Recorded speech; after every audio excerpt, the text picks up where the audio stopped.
Pagi ini kita akan membaca Sawabu Kalimat Tauhid. Sawabu Kalimat Tauhid, terjemahannya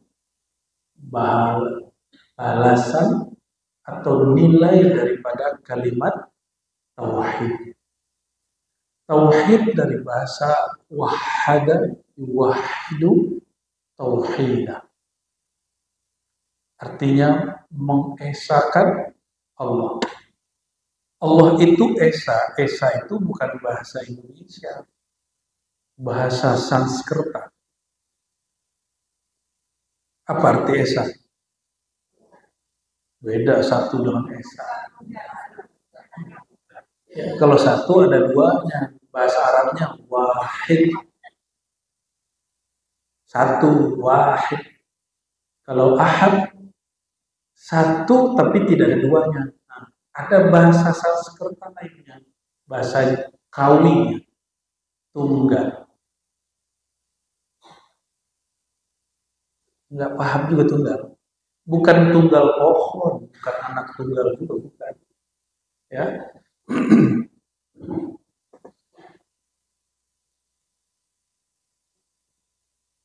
Dalilnya jelas, kul huwallahu ahad. Katakan, hai Muhammad, Allah itu ahad.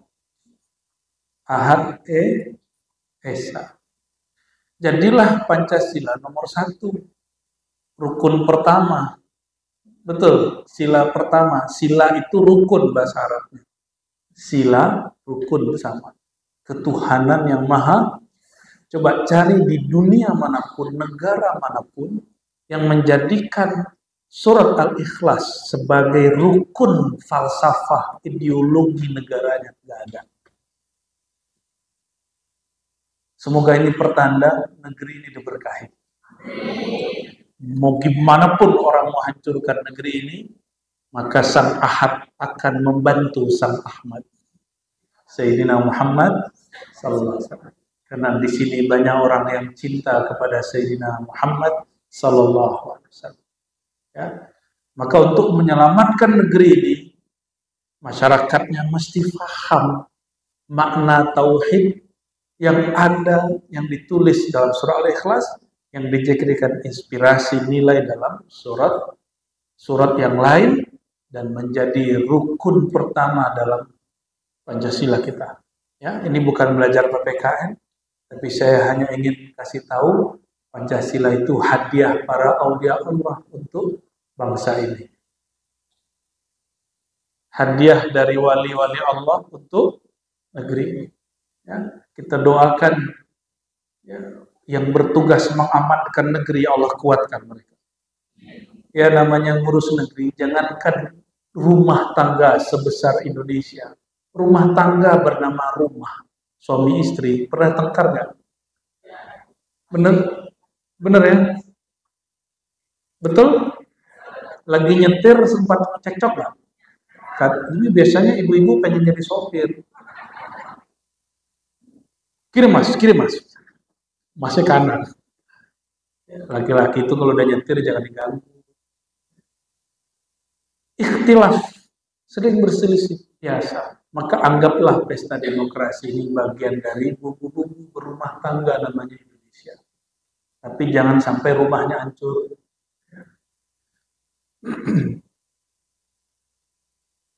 Jadi betapa jahilnya orang yang mengatakan Pancasila tauhid.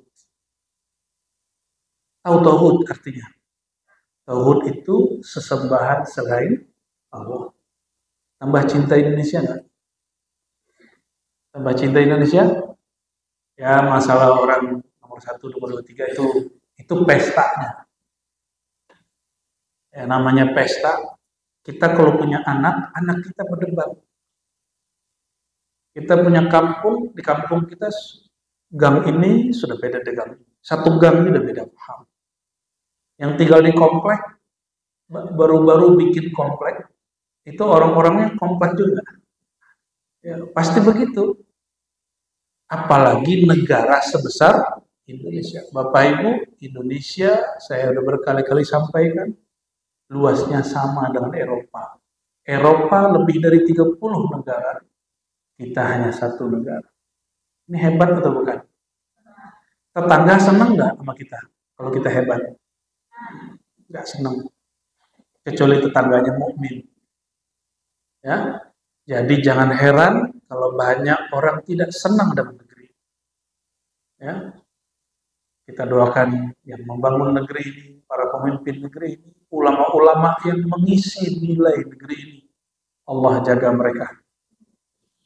Dan untuk pengarang kitab ini Al-Imam Abdul Mu'min bin Khalaf Ad-Dimyati wa usulihi wa furu'ihi wa bisanadina ilaihi al-Fatihah. A'udzu billahi minasyaitonir rajim. Ya karam ya.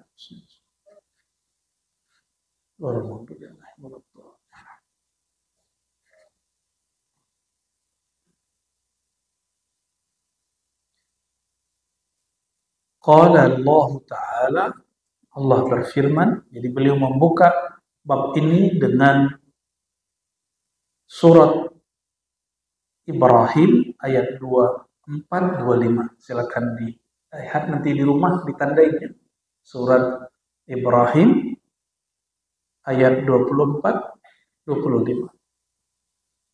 A'udzu billahi minasyaitonir rajim. Daraballahu mathalan kalimatan thayyibah. Allah menjadikan kalimat yang thayyibah. Thayyibah bukan Bang Thayyib, tapi nama Bang Thayyib diambil dari ayat ini. Bang Thayyib itu artinya abang yang isi dalam dirinya la ilaha illallah. Jadi thayyibah itu artinya apa? Kalimat la ilaha dan semua turunannya. La ilaha illallah berarti di bawahnya Muhammad Rasulullah, berarti di bawahnya subhanallah, alhamdulillah. Itu turunannya. Allah jadikan perumpamaan kalimat itu. Nah, jadi kalimat itu di sisi Allah, di surga atau di alam rohani, dia ada bentuknya, ada visualisasinya. Jadi Bapak Ibu ngomong apa aja, itu jadi benda di alam lain. Kalimat thayyibah, la ilaha illallah, dia menjadi satu pohon cahaya. Pohon ini asluha thabitun, akarnya tunggang, menancap ke dalam bumi. Ya. Wa far'uha fis sama, dan dia bercabang, ada rantingnya, itu menjulang fis sama, di langit. Kalau pohon, dia akarnya akar serabut, karena dia hanya hasil cangkok, tahan atau tidak? Tapi berbuahnya cepat. Berbuahnya, paham nggak maksudnya? Orang yang naik sebelum kalimah ini nancap di dalam rohaninya. Mau apapun, dalam politik, dalam dakwah, dalam urusan bisnis, dunia, pekerjaan, basic dia, soft skill-nya gak kuat, gak nancap di dalam. Apa yang terjadi? Akarnya gak kuat, kena angin tumbang. Kena angin tumbang. Dihujat dikit, marah, ngambek. Ya, stres. Orang yang paling banyak dihujat di alam semesta siapa? Lebih banyak lagi dihujat Rabbu Sayyidina Muhammad, Tuhannya Nabi Muhammad Sallallahu Alaihi Wasallam, itu Allah. Allah dihujat tiap hari. Orang ngeluh tiap hari, nyalahin Allah padahal dia yang salah. Dia banyak makan karbo, lalu sakit gula, Allah yang disalahin. Ya, suka makan gazebo, berminyak-minyak, gorengan, lalu jantungnya bermasalah. Lalu yang disalahkan, oh, kan saya sudah sholat, apa urusan sholat kamu dengan makan? Jadi Allah itu disalahkan tiap hari, dihujat tiap hari. Maka orang-orang yang bersama Allah juga akan dihujat, disalahkan tiap hari. Maka banyak jamaah ngomong gini, saya dapat ijazah dari Ustadz, amalkan ini, nanti hidupmu sukses. Saya udah amalin, tapi nggak ada apa-apanya. Baru ngamalin sehari 2 hari. Ya. Baru ngamalin sehari 2 hari. Mana ada orang bikin rumah sehari? Nggak ada nggak? Bikin batunya aja berhari-hari. Itu baru rumah zahir. Gimana rumah batin? Orang nggak sabar, ingin disebut punya rumah sebelum saatnya. Ya. Maka dibuat dari triplek, tapi nggak punya pondasi, dicat bagus-bagus, kena angin, kena hujan, selesai. Tapi indah sebentar. Nasib rumah yang diperbaiki oleh program-program TV itu kan begitu ya.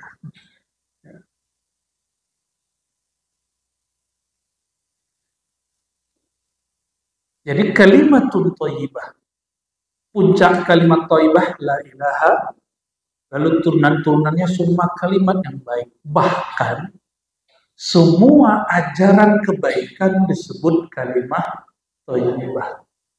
Jadi orang yang kuliah, yang nyantri, yang sekolah, yang diajarkan berdikari, yang diajarkan untuk mateng, untuk tidak manja, siapapun gurunya, itu disebut kalimat thayyibah.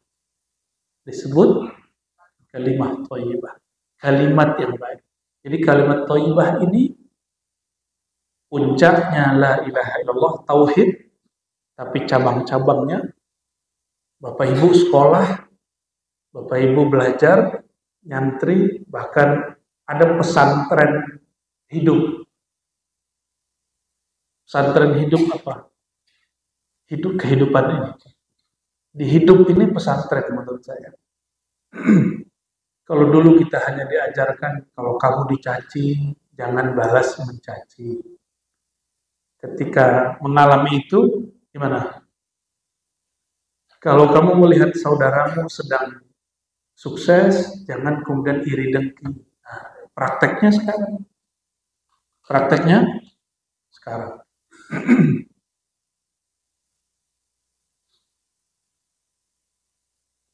Maka siapapun yang punya syarjarah thayyibah, seperti guru-guru, kiai-kiai, motivator, trainer, muallim, mereka itu orang-orang yang menancapkan kalimat thayyibah di dalamnya. Kenapa ibu-ibu ini nggak mau diajarin suami? Suami gengsi dikasih tahu istri. Karena memang posisinya bukan sebagai guru. Itu juga sebabnya kita geli baca status orang, tiba-tiba dia jadi motivator. Dia bukan motivator, tiba-tiba jadi coach. Jadi lucu.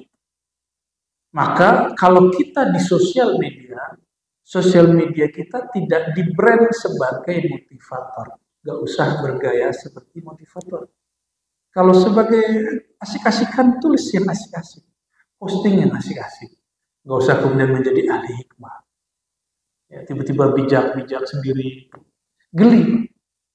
Jadi kalimat thayyibah yang tidak muncul dari akar yang pas. Orang melihatnya, masa sih?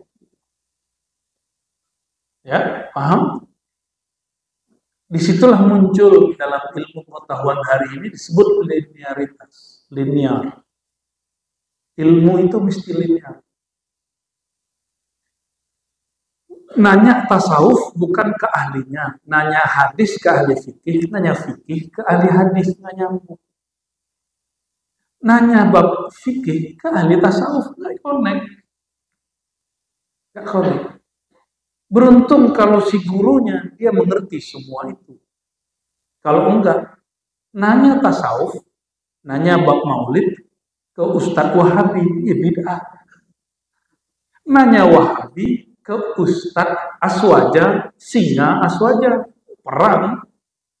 Padahal ayatnya innamal mu'minuna ikhwah. Sesungguhnya orang beriman bersaudara. Jadi gak bersaudara. Nah, di dunia tasawuf terjadi. Ya, saudara-saudara kita sekarang di Aceh sudah hampir kafir mengkafirkan karena salah paham tentang qul huwallahu ahad. Karena ayat ini difahami oleh ahli tasawuf, tapi dinilai oleh bukan ahli tasawuf, yang dia bertasawuf cuma tabarukan. Tahu tabarukan? Ngambil berkat doang. Orang tasawuf ngambil berkatnya nggak bisa, nyantri aja nggak bisa, pesantren kilat doang. Jadi tabarukan itu mirip-mirip pesantren kilat, nggak bisa disebut salik sufi. Orang begini nggak bisa dijadikan rujukan untuk menyelesaikan suatu persoalan. Ya, jadi konflik sampai hari ini. Nah, Bapak Ibu, jadi apa yang disebut kalimah thayyibah? Ini definisi kalimah thayyibah. Semua kata-kata yang muncul dari kemurnian hati kepada Allah, itu disebut kalimah thayyibah. Ekspresi tertingginya la ilaha illallah. Ekspresi paling rendahnya membuang ranting dari jalan. Itu bagian dari kalimah tauhid. Bapak Ibu lihat sampah di Masjid At-Tin, diambil nggak sampah? Kalau enggak, berarti kalimat thayyibahnya belum nanti. Atau sengaja buang. Ntar juga ada yang bersihin. Coba ini, kalau ada 200, 300, 400, 500 orang mikir yang sama, berarti sampah sudah numpuk 500 sampah hari. Betul nggak? Tapi jika ada 500 orang berpikir, oh ada sampah diambil. Ini Masjid At-Tin nggak ada sampah. Merbot kita nggak capek-capek banget. Emang jadi merbot enak. Capek loh Bapak Ibu. Ya. Walaupun saya nggak pernah jadi merbot ya. Tapi saya dulu sering buat pesantren kilat waktu masih MTSN, Sanawiyah, dan MAN. Ya. Dulu saya setiap kali akhir pekan, itu ngajak anak SD malam muhasabah. Jadi tahajud, muhasabah, kerjaannya udah begitu dari itu. Maka sekarang kalau diajak muhasabah di At-Tin, saya nggak mau, udah bosan.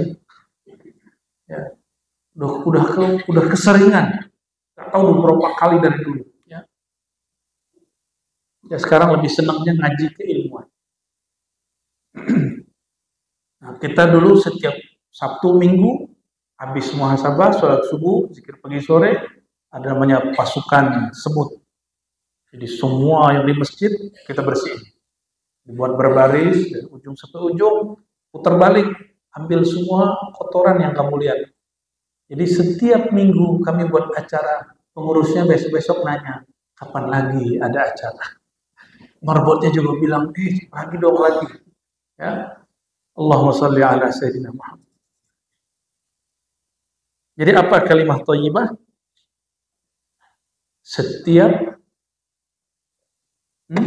Setiap kata yang muncul dari kemurnian hati kepada Allah, itu disebut kalimah thayyibah. Puncaknya apa?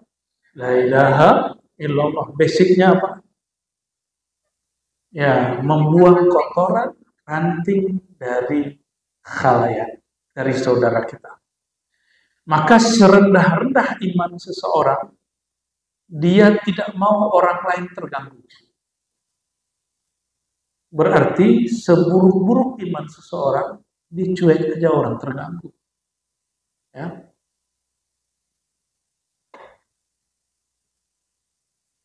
Tu'ti ukulaha kulla hinin bi'idni rabbiha. Kalimat yang murni itu Allah visualkan seperti pohon yang subur. Pohon yang subur ini berakar tunggal sehingga keperluan air, makanan, gizi si pohon itu cukup. Jadi nutrisi pohon itu cukup. Oleh karenanya dia berbuah kullahinin setiap masa. Inilah bedanya. Dulu orang sulit mikirkan, memang ada pohon berbuah sepanjang masa. Ada. pohon tauhid, pohon kemurnian. Maka orang yang sudah bertauhid, kebaikan dia tidak berdasarkan mood. Dia bukan makhluk mudi. Dia baik kullahinin biizni rabbiha. Setiap saat, setiap detik dia baik. Tu'ti ukulaha. Maka berbuahlah kalimah itu setiap masa dengan izin Allah Subhanahu wa ta'ala.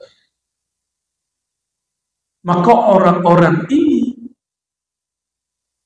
orang-orang ini disebut dengan orang-orangnya Tuhan. Kalimah thayyibah tertinggi itu ada di Quran. Ahlul Quran disebut ahlullah wa khassatuh. Hadisnya sahih. Ahlul Quran hum ahlullah wa khassatuh. Ashabul Quran, orang yang cinta Quran, baca Quran, ngaji Quran, hafal Quran. Nah, yang nggak hafal Quran, coba angkat tangan yang nggak hafal Quran. Yang nggak hafal Quran, angkat tangan. Masa kulhu nggak hafal? Kulhu kan Quran. Hafal tak? Kulhu. Lumayan. Ahli Quran disebut ahlullah, keluarga Allah. Saya sebut orang-orang Tuhan. Telinga kita nggak enak nih Ustadz nyebut kata Tuhan. Tuhan itu agama sebelah. Sebelum ada agama sebelah, imam di negeri ini, Syekh Abdul Rauf Singkel, Hamzah Fansuri, itu nyebut Allah itu Tuhan, bro. Itu 20 tahun, 30 tahun ngaji di Mekah, Madinah. Punya tafsir, terjemahan Al-Mustafid. Tafsir pertama yang bisa diakses hari ini dalam bahasa Melayu lama. Orang Pansur. Pansur itu sekarang di belah mana ya? Daerah-daerah Singkil, Aceh Selatan. Dulu ada satu pelabuhan di situ disebut Labuan Haji. Orang kalau mau haji dulu ke situ. Maka disebutlah negeri itu Serambi Mekah. Beliau karena masyhur, gurunya imam hebat di Madinah namanya Imam Kusyasi. Meninggal Imam Kusyasi, gurunya yang kedua yaitu Imam Al-Qurani. Itu master hebat. Ahli Quran, ahli hadis, berkubur di Baqi. Saya kalau ke Madinah pasti kirim Fatihah untuk beliau-beliau itu. Karena silsilah zikir dan ilmu tauhid kita salah satunya ke beliau. Ya. Memegang 40 thariqah. Imam Kusyasi. Imam, Syekh, Ustaz. Kalau antum satu aja thariqahnya cukup. Kalau imam ini, Ustaz, Syekh, boleh lebih dari satu thariqah. Dia tahu metodologinya. Dia tahu cara berthariqah tidak mencampur adukkan, karena talfiqul mazahib wa turuq makruh. Mencampur-campurkan tanpa ilmu makruh, bahkan terlarang. Tapi kalau tahu ilmunya enggak apa-apa. Ya. Nah, beliau menyebut kata Allah itu, Rabb itu Tuhan. Masa baru 4 tahun kuliah di Arab, pulang-pulang nggak ngerti bahasa Indonesia, nggak ngerti bahasa Jawi, bahasa Melayu, terus bilang, Rob itu Rob aja. Nanti ibu-ibu kalau nyanyi ya Robi ganti ya Robi, Mas Robi. Jadi nggak enak dengernya. Artis-artis nyanyi ya Robi, jadi ya Robi soul. Asal suara doang enak, makhrajul hurufnya bermasalah. Tu'ti ukulaha kulla hinin bi'idzni rabbiha. Jadi orang-orang yang sudah tertancap nur kalimatullah, kalimah thayyibah dalam dirinya, dia baik bukan berdasarkan mood, tapi memang dasarnya baik. Nih saya kasih tahu Bapak Ibu yang masih baik berdasarkan mood. Orang baik berdasarkan mood, perasaan-perasaan begitu, tanda kebaikan dalam dirinya belum paten. Dia baik berdasarkan kondisi. Orang begini, kalau Dajjal keluar pasti kafir. Pasti kafir. Karena Dajjal itu pintar sekali menghancurkan mood seseorang. Ini baru urusan politik, moodnya sudah jelek. Yang moodnya jelek, saya tidak sarankan mendengarkan berita-berita politik.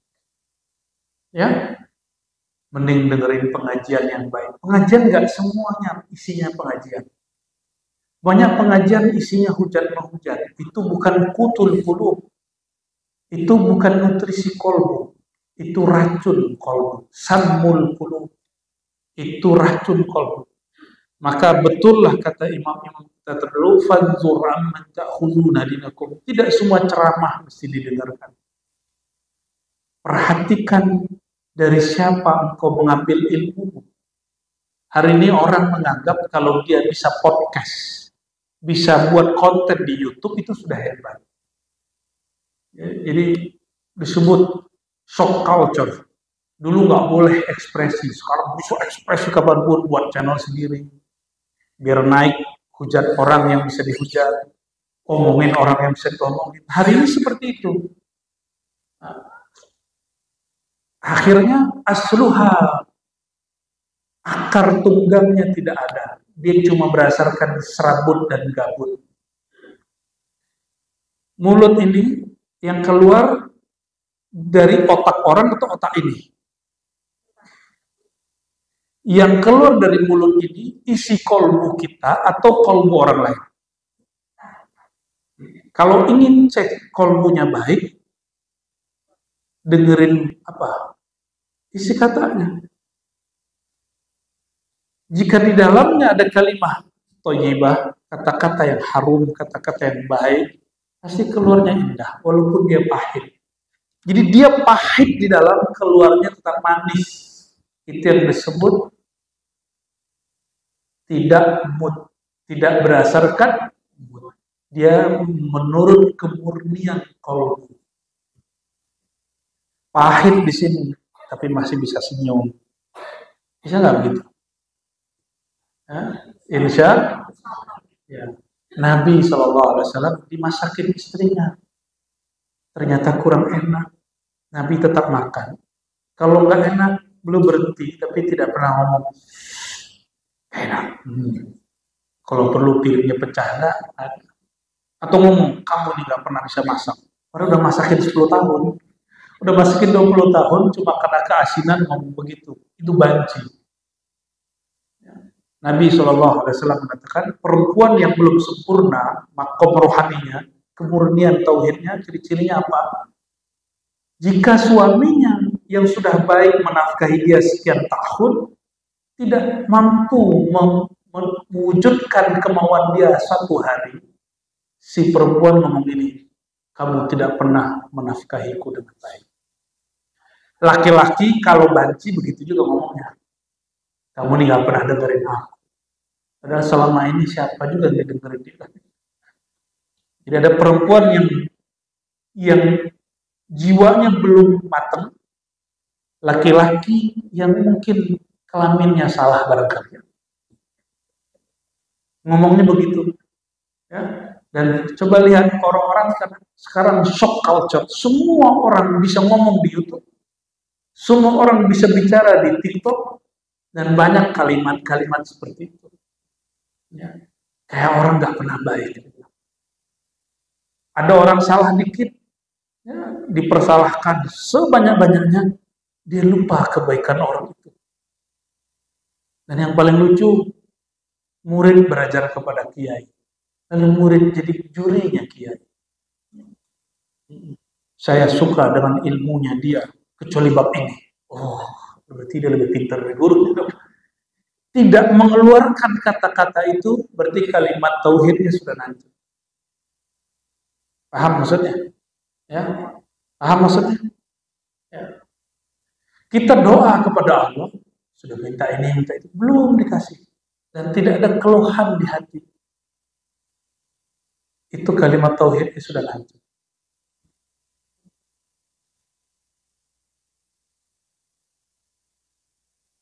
Qala Sayyidina Abdullah bin Abbas wa ghairuhu kalimatut thayyibah al-kalimatut thayyibah hiya la ilaha illallah. Ya. Kalimat thayyibah itu puncaknya membaca la ilaha, hakikat la ilaha illallah. Hadis pertama, ternyata baru satu ayat. Belum masuk ke hadis. Ini sudah jam berapa nih? Jam 8 lewat 1 jam. An Sayyidina Abi Hurairah, dari Sayyidina Abu Hurairah radhiyallahu taala anhu, qala, beliau berkata, qultu ya Rasulullah, aku bertanya, wahai baginda Rasulullah, man as'adun nas bi syafa'atika yaumal qiyamah. Siapakah orang yang paling berbahagia, paling senang, paling happy dengan syafaat engkau pada hari kiamat? Nama kita masuk lagi. Kita cek dulu ya. Ini kan nama yang dikasih orang tua. Kalau orang rajin sholawat, maka Rasulullah pun kasih dia nama. Minimal namanya pencinta sholawat. Ya, grup pencinta itu nama juga. Tapi di sini jawabannya agak panjang. Ya. Apa kata Nabi SAW? Laqad zonantu ya Abu Hurairah. Aku kira dan perkiraanku benar, wahai Abu Hurairah. Allah yas'alani an hadzal hadis. Pertanyaan ini tidak akan ditanyakan ahadun oleh seorang pun sampai engkau bertanya. Maka yang pertama kali nanya ini siapa? Jadi Abu Hurairah ini cerdasnya. Beliau bertanya tidak hanya tentang pahala la ilaha illallah, tapi target beliau satu. Orang yang paling diperhatikan Nabi nanti di akhirat siapa? Lamma ra'aitu min hirsika 'alal hadis. Dan aku melihat engkau memang suka kepada hadis. Abu Hurairah ini Bapak Ibu dibenci di kalangan Syiah Rafidhah dan di kalangan Islam liberal. Dan di kalangan beberapa ustadz-ustadz yang terpengaruh. Yang dari kampungnya Pak Mehmet, bukan Indramayu baru meninggal, Buya Syakur sempat terjebak itu. Beliau sempat membicarakan hal yang negatif tentang Abu Hurairah. Ya, kita berbaik sangka semoga beliau itu murni intelektual, bukan sebagai suatu hal yang sifatnya spiritual. Dan kita doakan almarhum Allah ampuni zallat tergelincirnya kalam-kalam beliau. Karena manfaat kalam-kalam beliau lebih banyak daripada kata-kata yang negatif itu. Ya, dan saya tidak sepakat dengan orang mengatakan beliau ini murtad. Yang mengatakan beliau ini murtad itu salah paham. Kurang mengerti tentang kalamnya beliau apa. Nggak mengerti maksudnya. Beliau itu nggak pernah bilang Islam tidak sempurna. Bukan. Islamnya Rasulullah sempurna. Islamnya ente nggak sempurna. Al-yawma akmaltu lakum dinakum, pada hari ini aku sempurnakan Islam sebagai agama. Agama engkau, hai Muhammad. Kita berislam kan belum sempurna. Maksud beliau begitu, cuma digiring. Islam belum sempurna. Lalu ada ustadz-ustadz yang juga ustadz ini yang menyesat-nyesatkan ulama-ulama kita di Sumatera, di Jawa. Ini juga yang dijadikan rujukan ya, untuk mengkafirkan kiai kita. Nauzubillah min. Jadi saya mulai khawatir Bapak Ibu, nanti perangnya tidak hanya Aswaja lawan Wahabi. Ini kekhawatiran saya. Nanti Ustadz Ahlu Sunnah, kiai-kiai Ahlu Sunnah, Aswaja, Sunni, bentrok dengan Sunni, saling sesat, menyesatkan, kafir, mengkafirkan. Nah ini sudah mulai. Ini sudah, nauzubillah min. Nah, nanti jamaah jangan ikut-ikutan. Orang nggak ngerti juga kok ikut-ikutan. Jadi Abu Hurairah, kalau beliau ini kita bully, kita persalahkan dan kita tidak mengikuti ungkapan ahli hadis tentang Abu Hurairah, ada 5.000 hadis hilang, dibuang. 5.000 hadis itu mencakup akidah, ibadah, dan tasawuf. 5.000 hadis itu sedikit atau banyak? Udah pernah baca hadis 5.000 belum? Sama guru saya Kiai Mustafa Yakub ngajinya cuma ngaji 40 hadis kan? Khatam ya? Dulu 40 hadisnya gak khatam. Gimana 5.000? Ini Abu Hurairah mau dibully. Berarti kita membuang 5.000 hadisnya. Bayangkan. Ini yang gak dipikirkan banyak orang. Jawaban beliau, baginda Nabi Muhammad SAW, As'adun nas, orang yang paling berbahagia, paling sukses, mendapatkan syafaatku pada hari kiamat, man qala, yang dia sampai kepada hakikat la ilaha illallah. Kenapa saya terjemahkan man qala la ilaha illallah, sampai kepada hakikat la ilaha illallah? Karena di ujung hadisnya ada kalimat min qalbihi au nafsihi.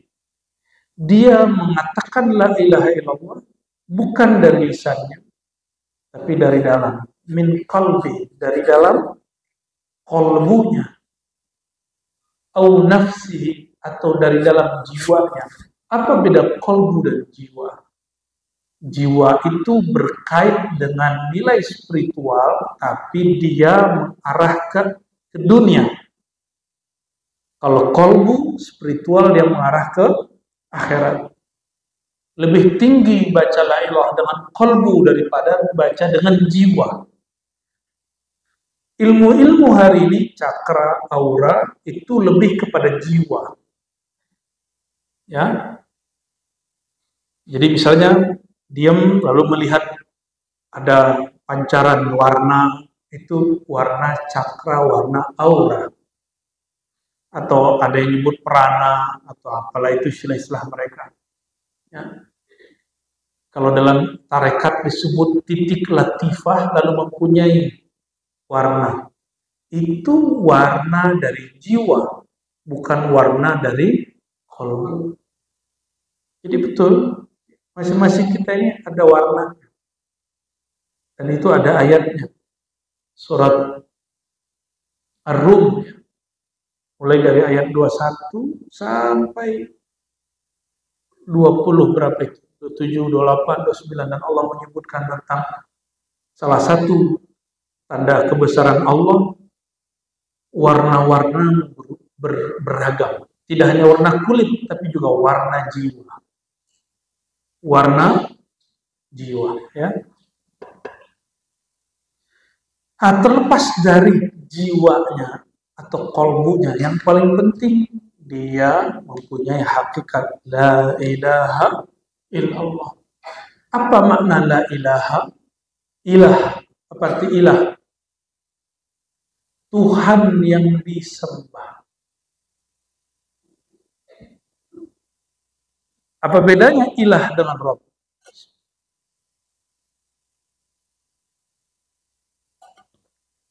Jadi ilah, Tuhan yang sifatnya disembah. Sedangkan Rabb, Qul a'udzu bi rabbin nas, aku berlindung dengan Rabb-nya manusia, pencipta. Maka Rabb diartikan Tuhan yang bersifat pencipta. Itu bedanya. Malik yaumiddin, malikin nas, malik, raja, penguasa. Maka malik artinya Tuhan yang bersifat menguasai. Terjemahannya semuanya Tuhan. Ya. Nah, la ilaha itu puncak dari pemahaman kita bertuhan. La ilaha illallah. Tiada yang berhak disembah. Tapi ingat, kata sembah dalam bahasa Indonesia dan Melayu atau bahasa Jawa itu masih belum mewakili kata sembah dalam bahasa Arab. Sujud sembahku, aku sampaikan kepada Tuhan, kata orang Melayu. Sembah di situ artinya penghormatan. Inilah maksud saya ketika dulu ada orang menyembah Nabi Isa, yang mereka lihat adalah nama dan sifat Allah, bukan menyembah ubudiyah, tapi sembah yang berarti hormat. Itulah sembah sujudnya malaikat, bukan menyembah dalam artian ibadah, tapi sembah dalam artian ihtiram, menghormati. Kan ada yang mengatakan saya murtad juga kan? Itu saya ingat saya kajian dengan Raffi Ahmad, Sultan Al-Andarawiyah.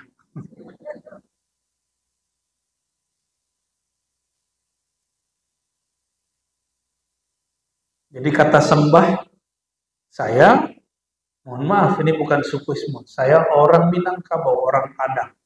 Orang Padang tuh nggak mau disebut Padang, Bapak Ibu. Orang Padang maunya disebut orang Minangkabau. Ya.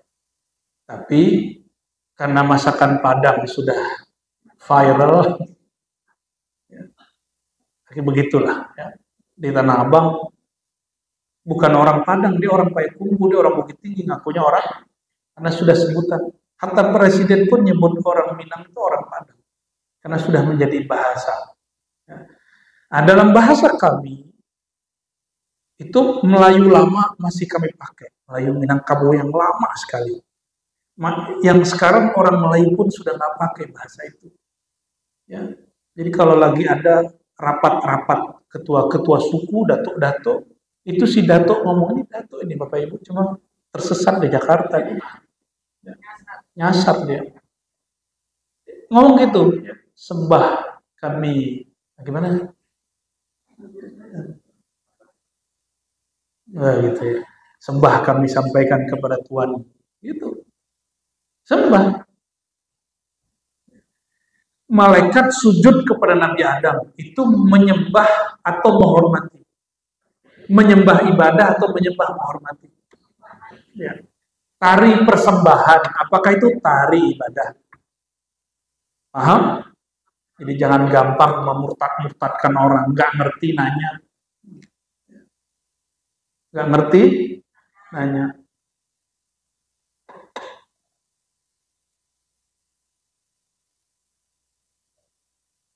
Jadi la ilaha.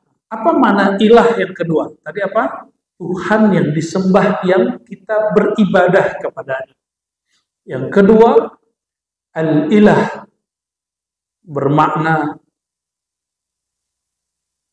yang berhak dicintai.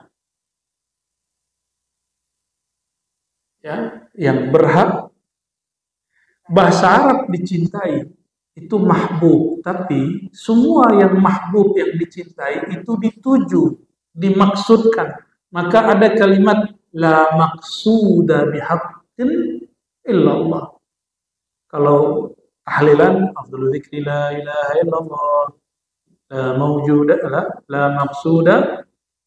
La maqsuda terjemahan Indonesianya tiada yang kami tuju kecuali 7 bahasa Melayu lama.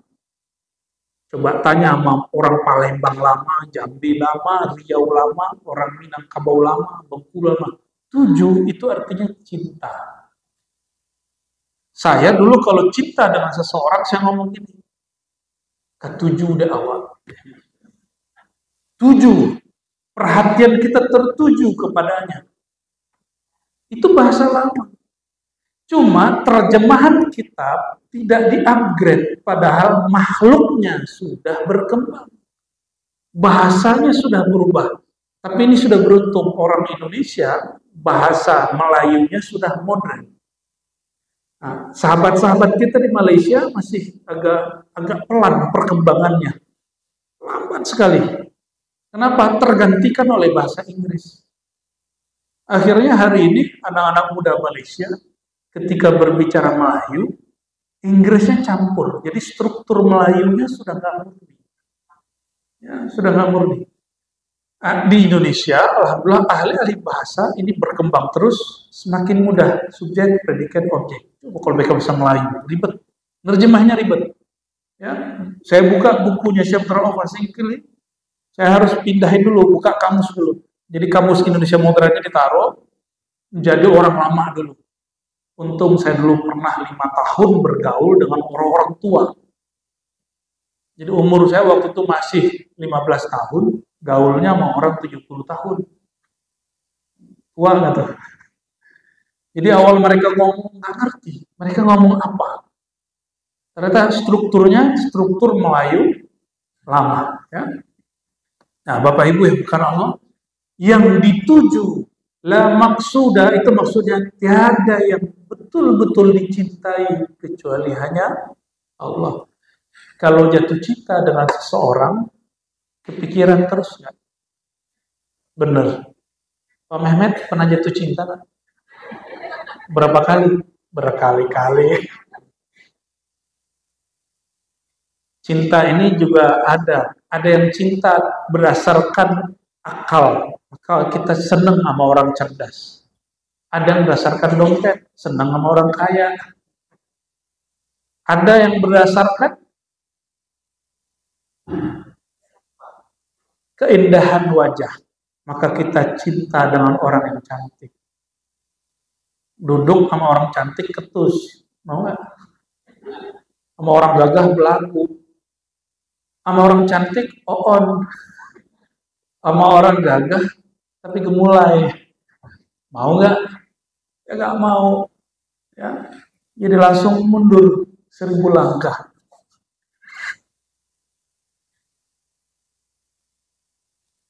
Jadi kita ini sebenarnya tidak mencintai orang kecuali dengan nilai spiritual.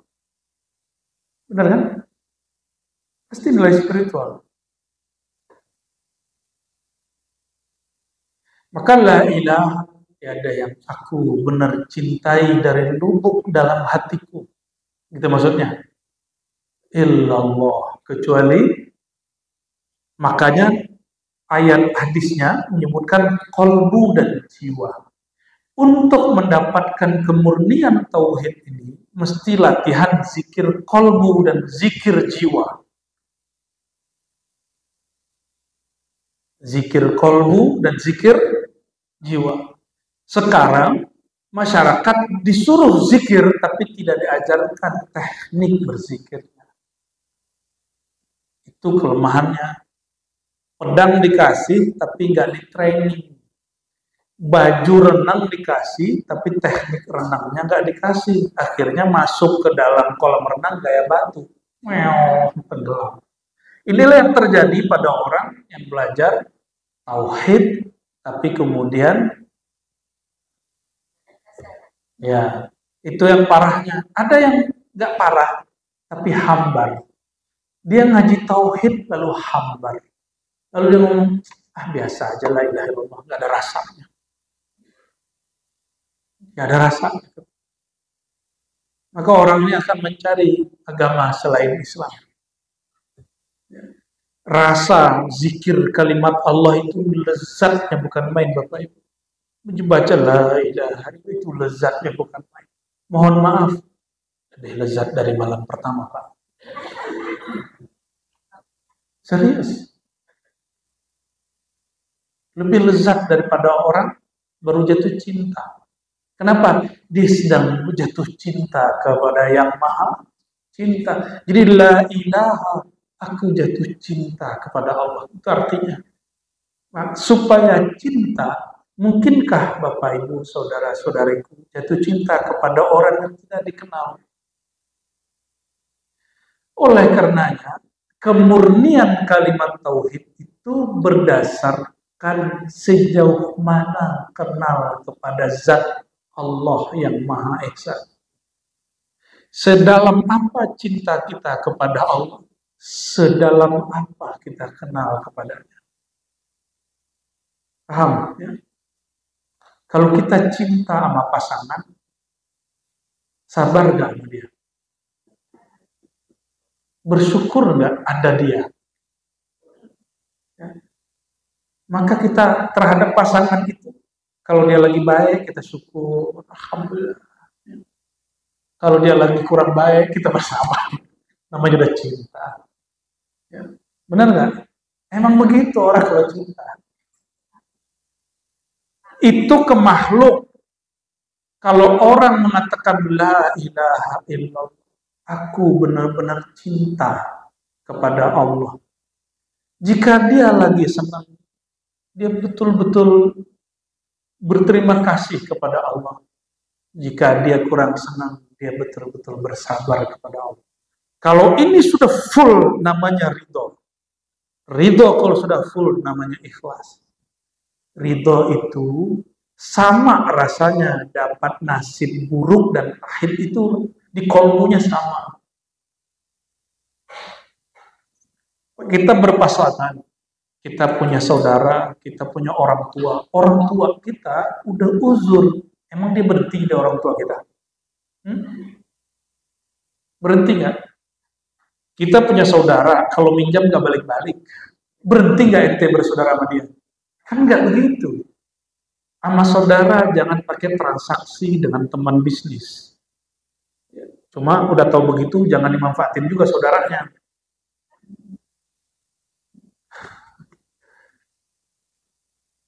Jadi bagaimana caranya supaya membaca la ilaha illallah itu langsung dari kolbu? Kenalilah Allah dengan kolbu. Kolbu itu selalu dipandang dengan kasih sayang Allah. Maka orang yang tidak dengan kasih sayang Allah tidak akan merasakan cinta kepada Allah. Maka qalbu jamaluhu wan nafs jalaluhu. Jadi di sini kalimatnya dua. Qalbu, nafs, jiwa. Qalbu itu keindahan kasih sayang Allah. Allah jatuhkan di situ. Allah tumpah ruahkan di situ. Kalau nggak masuk juga baru pakai ancaman. Jangan pakai ngancem dulu. Sekarang ngaji agama itu ancaman, nggak boleh. Ntar kalau ini masuk neraka, begitu terus. Itu nafs jiwa. Jiwa itu dididiknya dengan ancaman. Dididiknya dengan riyadhah, latihan mujahadah. Apa yang dimau jiwa nggak dikasih. Itu nafs. Jiwa kita mau rehat nggak dikasih rehat. Jiwa kita mau buka handphone nggak dikasih buka handphone. Jiwa kita mau makan dikasih puasa. Jiwa kita mau tidur dibuat dia bangun. Itu namanya riyadhah. Karena jiwa itu mesti diuji. Yang diuji hanya jiwa. Qalbu tidak perlu diuji. Karena qalbu isinya kasih sayang Allah.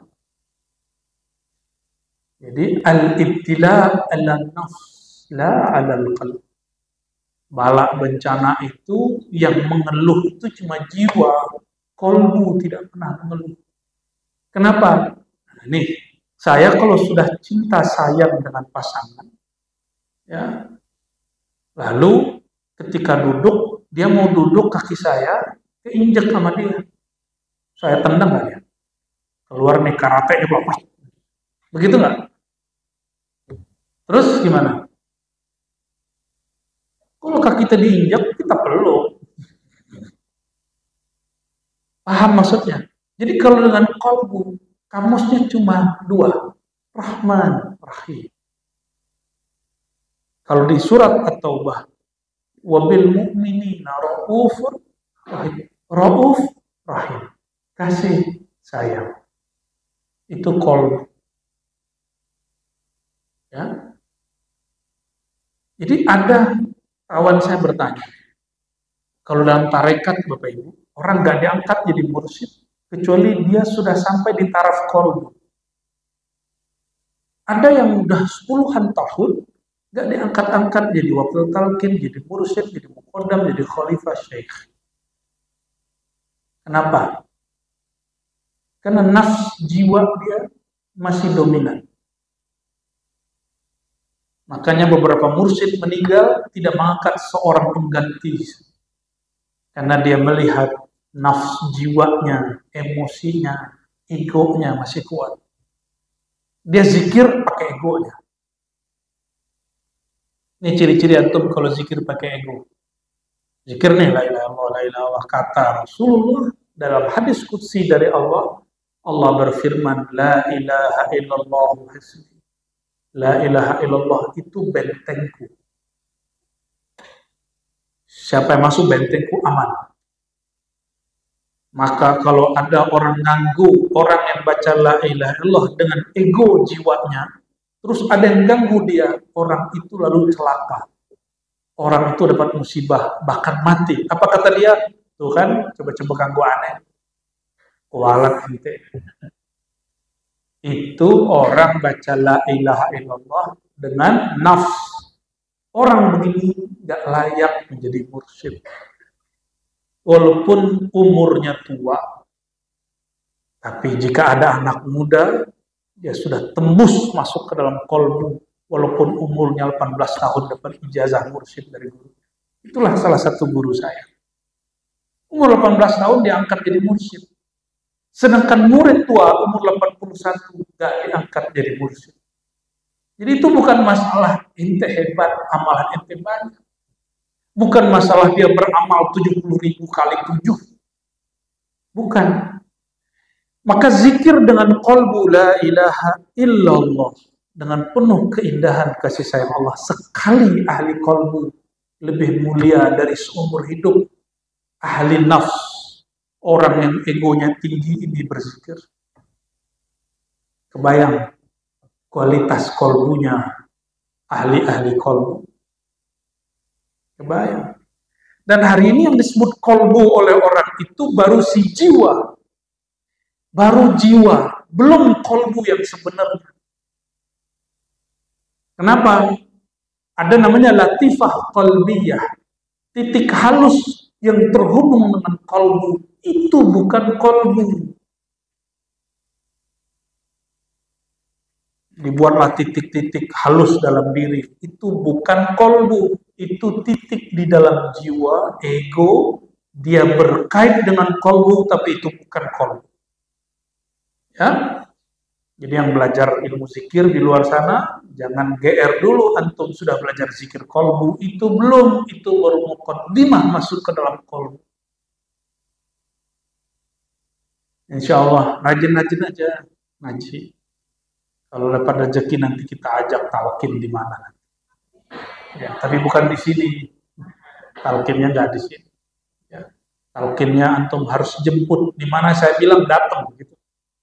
Ya, nanti dibimbing oleh pakar-pakarnya, ahlinya, nanti dibimbing zikir dari lidah masuk ke otak, dari otak masuk ke dalam dada, dari dalam masuk ke dalam latifah qalbu, dari qalbu masuk ke dalam diri. Gitu, pelan-pelan. Kalimah ini kalau udah masuk ke dalam qalbu, dia nggak mau keluar lagi. Maka mukmin sekali, mukmin selama-lamanya. Sekali saja dia menyaksikan kalimah Allah itu bergetar di qalbunya, selama-lamanya nurullah ada dalam diri.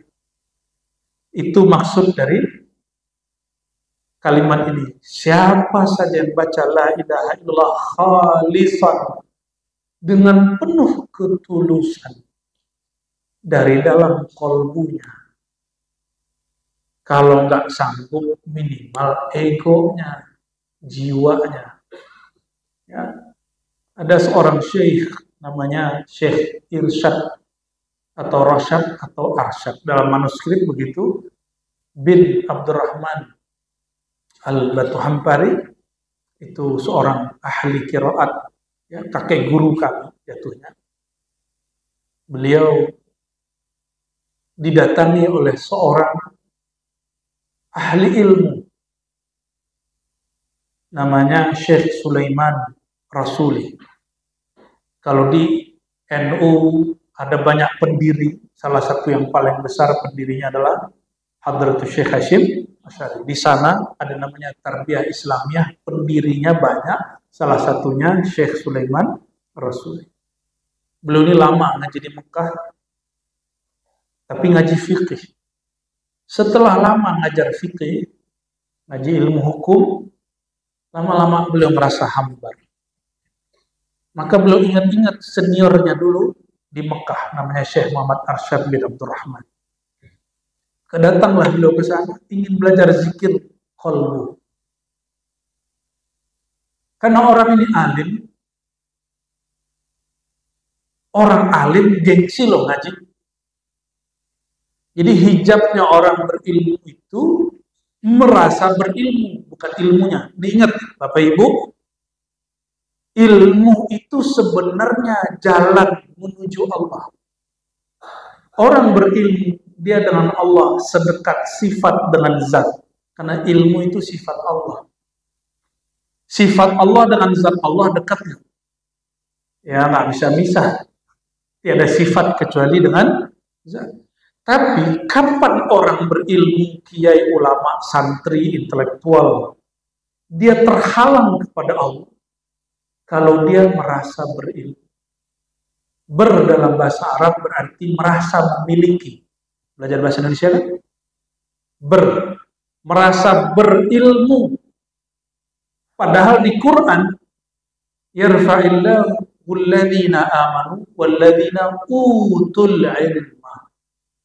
Allah angkat derajat orang beriman dan yang diberi ilmu, bukan yang berilmu. Maka terjemahannya keliru. Cek nanti di buku terjemahan Quran kita apa? Berilmu atau diberi ilmu? Utul ilma, diberi, bukan berilmu. Paham? Maka orang yang diberi ilmu pasti dia punya adab, dia tahu diri. Ilmu ini hanya dipinjamkan Allah. Suatu saat dia ambil kembali. Kalau ilmunya sudah masuk ke dalam qalbu, jika diambil kembali, berarti yang diberi ilmu juga ikut pulang, namanya kematian. Beruntunglah ahli ilmu, orang yang diberi ilmu, maka disebut ahli ilmu. Ahli bahasa Arab artinya keluarga. Keluarga rumpun ilmu. Nggak disebut juga orang berilmu sebenarnya. Nah, orang-orang ini dia berilmu, ilmu itu dengan qalbunya, maka dia pandang ini ilmu diberi oleh Allah Subhanahu wa ta'ala. Maka tiadalah disebut orang berilmu jika dia tidak memandang siapa yang memberi ilmunya. Ya. Kalau orang sudah sadar yang ngasih ilmu itu Allah, bukan kitab, bukan Google, bukan YouTube, Allah itu perlu pakai pulsa. Cuma antum kalau belum punya kartunya, harus pakai wifi. Wifi itu mursyid. Paham? Maka kalau belum bisa sendiri nangkap sinyalnya, carilah mursyid-mursyid yang dia punya wifi-nya kuat. Syukur-syukur dapat. Telkomsel itu namanya apa sebutannya? Provider itu wali kutub. Jadi ada yang sifatnya wifi, ini mursyid-mursyid kecil. Guru-guru ngaji. Ada yang wali-wali poros, itu wali-wali provider. Paham maksudnya? Ini ilustrasinya. Kalau belum punya, cari wifi. Beli wifi-nya. Haram tuh. Udah beres, tumben saya nggak 2 jam, biasa 2 jam. Buru-buru ya. Hampir lupa Bapak Ibu kalau pagi pengajian. Mohon maaf. Mohon maaf. Ya.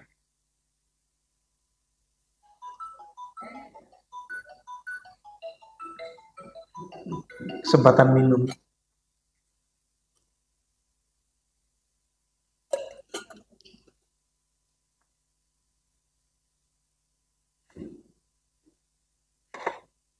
Jadi la ilaha illallah ada 2 thariqah, 2 tarekat, 2 jalan, 2 metode. Satu metode qalbu. Nah, Syekh Sulaiman Rasuli yang saya ceritakan tadi, ketika dia zikir, dia sudah taruh rasa pintarnya, sok berilmunya sudah nggak ada. Maka orang alim ini tidak merasa dirinya alim. Maka dia nggak berhenti belajar. Jadi orang alim, kiai, ustadz kalau nggak punya guru, nggak punya mursyid, bisa nanti songong sendiri, jumawa, merasa pinter, merasa dirinya berilmu. Akhirnya kalau muncul murid syekh yang baru, dia iri dan dengki. Walhasil ditalkinkan zikir la ilaha illallah kepada syekh ini. Zikirnya bergetar sampai ke dalam kolbu. Maka dia mengalami satu anugerah, getaran kolbu yang bergetar sampai ke otaknya, ke semua tangan dan tubuhnya. Pingsanlah ini syekh. Baru bangun esok hari. Besok langsung diijazahkan jadi mursyid. Kenapa? Karena zikirnya langsung dengan kolbunya.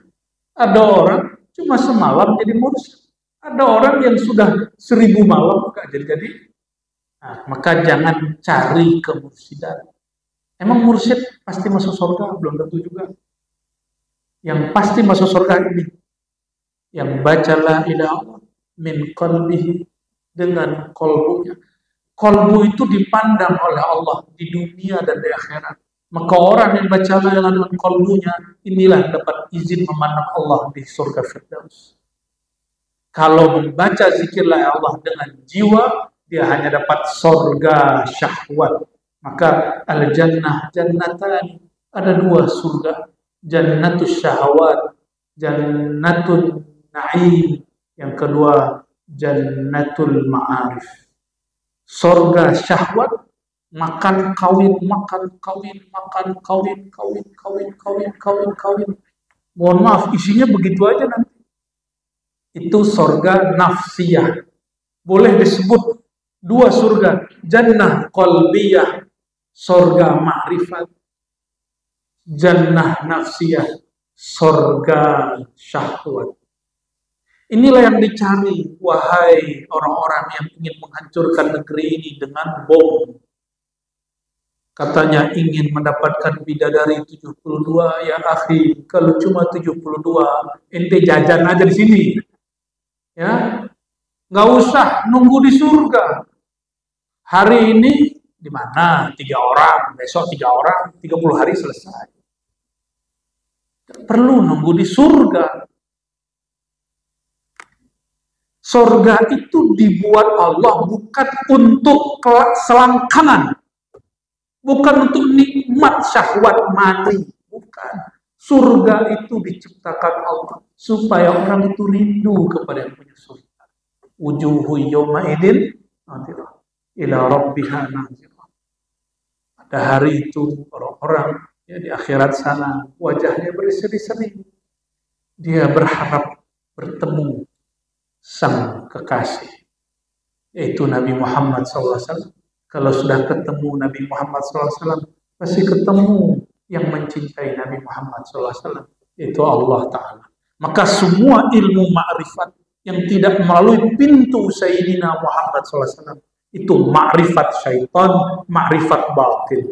Hari ini saya banyak melihat orang-orang buat kajian, kita tidak ikut Muhammad, langsung kepada Allah. Orang ini sesat dan menyesatkan. Ya, hakikatnya hanya Allah. Bagaimana engkau kenal Allah? Bahkan engkau menyebut nama Allah itu berkat Nabi Muhammad SAW.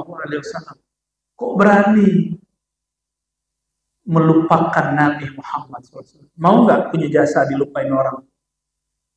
Nabi Muhammad SAW sudah biasa dilupain orang. Tapi adab kita selalu ingat jasa beliau. Ini banyak ingat, banyak kajian ma'rifat, kajian thariqat hari ini. Mereka menghilangkan porsi pintu Sayyidina Muhammad SAW. Wa aqul dzalika dhalalun mudillun, ya, dhallun mudillun, itu sesat menyesatkan. Ini bukan sesat ilmu akidah, ini sesat ilmu rohani. Sesat di sini bukan berarti orang kafir, tidak, tapi dia nggak akan ketemu jalan yang sebenarnya. Mungkin secara syariat dia ngomong begitu oke, tapi secara ilmu rohani ngomong begitu batal. Itu juga sebabnya kenapa orang yang mengatakan aku Allah, dalam diriku Allah, itu orang tidak punya adab dengan Rasulullah SAW. Ya, untuk apa lagi sholat? Sang aku, sang dia sudah ada di dalam diriku. Ada yang ngomong gitu kan? Nah, orang-orang begini nggak punya adab dengan Nabi Muhammad SAW. Ya. Nabi Muhammad SAW makomnya paling tinggi, nggak pernah ngomong begitu. Termasuk orang yang mengatakan Muhammad itu Allah, itu tidak benar. Ya. Itu keliru. Nggak punya adab. Karena Nabi Muhammad SAW tidak pernah mengatakan dirinya Allah. Walaupun secara hakikat ada penjelasannya. Ya. Baik Bapak Ibu. Alhamdulillah dapat 2 ayat, 1 hadis. Lumayan ya. Dan dapat makna la ilaha, tiada yang berhak disembah, diibadahi, yang berhak dicinta. Berarti dapat 2 makna. Maka mulailah mencintai Allah dengan cara mulai kenali jasa-jasanya ke dalam diri kita. Nanti rasa cinta itu akan bertambah. Ya, jangan ngeluh. Yang kita keluhkan salah kita sendiri. Ya, hari ini ada yang sakit perut, itu salah Allah atau karena salah baca makan malam tadi? Terus kenapa Allah yang disalahin? Nah, kita sering menyalahkan Allah. Saya sudah berdoa supaya sembuh. Loh, kamu berapa tahun ini ngapain? Tidak benar. Penyakit sembuh dengan doa yang tidak punya adab. Doanya harus beradab. Ya, Ustaz. Khalas.